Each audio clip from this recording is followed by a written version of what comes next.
My name is Angela Baltes. I am an institutional researcher with the University of New Mexico. Hi, Angela. Thanks for joining me this morning on Humans of Data Science. So tell me, what does an institutional researcher do? So an institutional researcher, we are a cadre of institutional researchers in the Office of Institutional Analytics, and we're charged with um, answering our mandated and federal reporting. So we have to meet those reporting requirements. And so there are things like how many students and how many enrollees and how many graduated. So basic information like that the government needs to know about our university. And then besides that part, we actually are in charge of building out dashboards regarding the university's enrollment and retention. We answer ad hoc data requests from people in the university. We do a lot with our student data, and what we're hoping to do is actually start moving into more advanced analytics this year. That's kind of cool. It's definitely intelligent college, like smart colleges, and really Yeah, knowing what your students and what's going on in your university to make the best decisions. So tell me about your PhD thesis. You're a biomedical informatics PhD? yeah. So I am actually doing my thesis on analyzing cardiac medical device failures with a machine learning approach. Cool. So like pacemakers? Anything that's cardiac and that's an implantable device, a pacemaker, a defibrillator, Any most related? commonly, there's a common one that I'm blanking out on right I now. blank out on everything on Saturdays. It's fine. But cool. So, how'd you get started in that space? Like, what brought you into that? How I got started in this career is I was working for a startup that managed healthcare data, specifically cancer data. Cool. And so, yeah, after working in this space, I really found that I loved health data. It was just it was like my thing that really like invigorated me. But I also found that I love data in general. I found data to be such a powerful tool. Yeah, I'm with you on that. I do health data a lot myself, and it's just something to see about how our actions impact our health and how we can change that. So that's pretty cool. So I know you just transitioned from like analytics, like SPSS type roles into R. How did that go for you? So my transition from SPSS, so this is a long journey. So I started it with SPSS when I was a criminology major at the University of New Mexico, where I work right now. And at some point, I started inching away from SPSS and then moved into Python. So at the startup that I worked at when we managed oncology data, Python was the tool of choice. And from there, I started to dabble a bit in other languages like R. But where I work right now, in the Office of Institutional Research, we use primarily R. And so that's kind of how that happened. So I feel that I'm learning how to pivot from Python and R because depending on where you work, there may be a preference. That's true. And you always have to keep up to date on everything that's related to something that you're doing, Yeah. especially if you're going back and forth. I can imagine that frustration. How did you go about training Yeah. yourself for that transition? Were you using online courses? Did you use books? What did you kind of use to get yourself like going? How'd you get started in it? So how I got started is really just tutorials. So I started watching online videos, and then I started to practice while I'm watching these online videos for my R learning because I'm finding that I still struggle at times with R syntax. Is that I'm using DataQuest. Which I really, really love those courses, and I'm not sponsoring them, by the way. So this is not a plug for DataQuest. So yeah, I think follow along online tutorials is how I'm able to, pick up other languages. Book learning, although I have lots of books, it's only done so much when I'm not practicing. Mm. Yeah, yeah. I'm kind of the reverse. I'm a book learner, then I'm a video learner. But cool. So Really? yeah, I hate video tutorials. It's a lot harder for me to comprehend what's needed of me to do than a book. Okay. Yeah, so I'm kind of frustrated. Blockchain, long story. After the interview.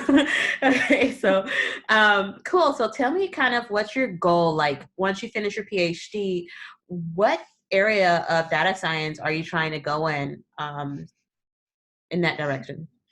This is a really, really good question, and I have been asked this from several different people. I don't know.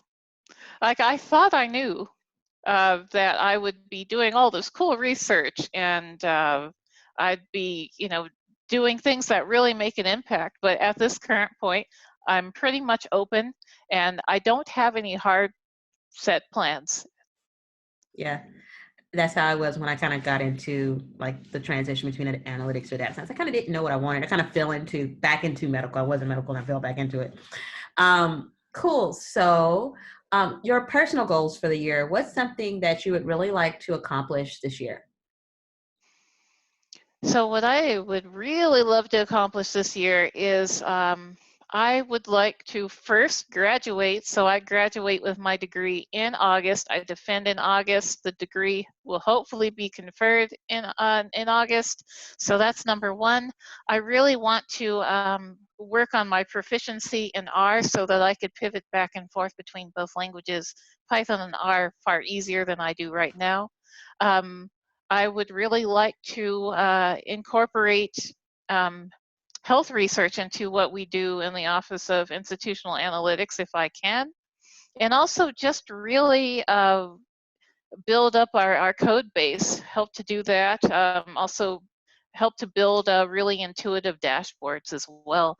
I'm finding I like dashboarding. I feel that it is so powerful when people can look at something and just Mm-hmm. get it. Yeah. So those are my like short-term goals for the year. Okay. Now, let's talk about hobbies. Like, who is Angela outside of the data? What does she do? What does her family look like? So my family consists right now of my husband Mike. He's an engineer, so we're on that wavelength, that nerd thing we got. And I have two cats, Owl and Quasar. They're downstairs, but if they were up here, they would be making a lot of noise and like asking for food.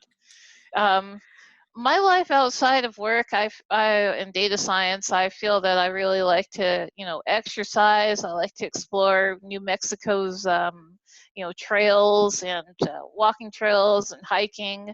Um, I like to watch anime. So I was gonna wear my One Punch Man shirt for this Oh interview, man. but I decided not to. But I like anime. I love video games. Actually, last weekend I was playing an old school game, Mortal Kombat. A Oh, that's my deception, jam. yeah, deception with the open world where you can just go up to people and like randomly punch them. Yeah, I'm with you. I'm with you. I like the nerdiness. I love it.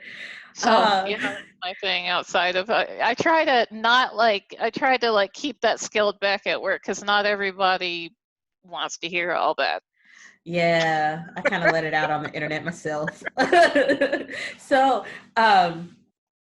if you're into anime, what is one anime that you want to watch this year, or what is your favorite anime of like all time? That's a really good question. So I think my favorite anime has been One Punch Man, and that's why I bought the gear and I got my husband the shirt so we can go out wearing our shirts. I love One Punch Man because it's simple and it's funny. It's like there's this it's just that I just love a funny anime. I never Yeah. finished Cowboy Bebop, so I think my goal is to go back and actually finish it. And I don't know why. The problem I have with anime is I'll start a series and then halfway through I'll just stop. There's so many episodes. There's so many Yeah. episodes, and it's like, I started Naruto with my brothers, and I always say that name wrong, but I cannot get through it because it's like every episode, one battle is like 2 episodes. And I was just like, this is so long. This is There's too so many long. fillers. Too many fillers. And I get that there's great stories, but sometimes it's too many fillers. I'm more of a straight to the point, freak me out type of person. So my favorite of all time right now is Death Note. Still haven't rewatched it, Okay. but I love it a lot. I like the intense thrillers, just Did because you I'm like Steins Gate type of stuff. I'm just have kind of you like, oh, have you seen the live action Death Note? I refuse to watch it. I Because refuse to watch it. I Just like yeah, I I refuse had to watch Korean live action Boys Over Flowers. Like, stop ruining the best things that ever happened to us. Just stop. I Just leave it I alone. started watching live action Death Note and I was like, this is some hot garbage. Yeah. It's Turn it off. terrible. You know, Yeah, I got through we can about use like our data science skills to like make a machine learning make its own like anime that is good or something. I don't know. Let's yes. fix it. Let's I, fix it. Let's fix the problem. but is it going to be like common themes like, love triangles and I things don't that know. we keep seeing over and over again? I think we have to think about that. Like, it's something that I've been thinking about. Like, if I could recreate some of my favorite ones or create something new, what would it be? I've been thinking about that because I'm like, it's just something fun to do on the side and just see where it goes. Because it's just like we're starting to lack quality, I feel, in like the anime and the foreign drama space, well, the Asian foreign drama space compared to like, early 2000s. So, Yeah, there's like some themes that I think that people just kind of latched onto that it just works, but for me it's gotten old and yeah, I'm kind of yeah. an old school. I've been around for a little bit, so I'm like, yeah, I've seen all this Okay. before. Before. Yeah, I'm with you. I'm with you. So this doesn't turn into a anime love fest instead of a humans of data science interview. I want to wish you a great week. And before we go, is there anything you want anyone to know um, coming up or something you think would be cool? Anything. Well, like I said, I'm graduating in August. I defend my dissertation, so I would love for you to just give me some, send some warm wishes my way and Okay. some good vibes. Um, Coming up, I am going to be attending a data science boot camp in about 2 weeks by Data Science Dojo. So I'm Okay. super excited about that. And we are going to be attending an institutional research conference in May. So Oh, wow. That's a lot coming up. So there's, definitely sending good vibes, and the community will be with you going through this transition, and all of the conferences is definitely going to be big. But yeah, you have a great, great Saturday, because it is Saturday, and a great thank weekend. you.